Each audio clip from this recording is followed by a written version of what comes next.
President Trump telling ABC News that the U.S. is not involved in Israel's military strikes against Iran, but says that could change. Just before he departed the White House for the G7 summit, the president was asked if the U.S. would continue to support Israel in its defenses. Trump said, "We do."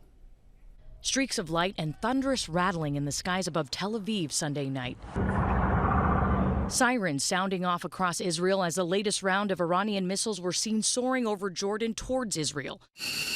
Now Israel intensifying its airstrike campaign in Iran as the conflict between the two countries escalate.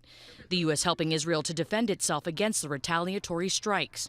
Hours ago, President Donald Trump spoke to reporters as he departed the White House for the G7 summit to meet with other world leaders.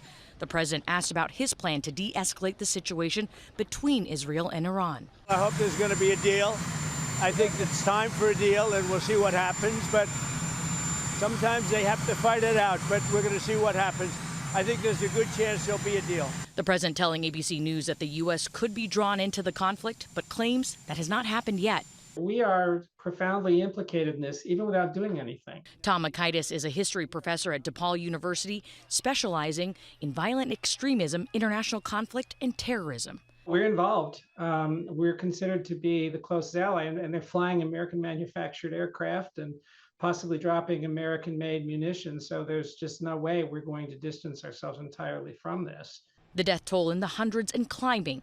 And as tensions continue to rise, Makaitis says the U.S. is positioned to play a decisive role in the unfolding conflict. We're in a position, if we wanted to pressure them back to the negotiating table. But there has to be the political will to do that. And sadly, you don't see it. You don't really see it from either party. World leaders urgently calling for de-escalation as the two sides trade a barrage of attacks for the third day in a row.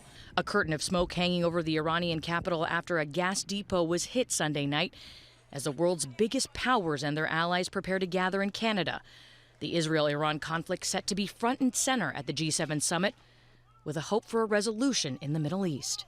All of this goes back to the Palestinian problem. Until you solve that, until you have some kind of a just and equitable settlement, all you're going to get is perpetual tension punctuated with these periodic intense conflicts. So they're just not going away. In a social media post, the president with a warning tonight saying any attacks on U.S. targets would bring the full strength and might of the U.S. armed forces on Iran.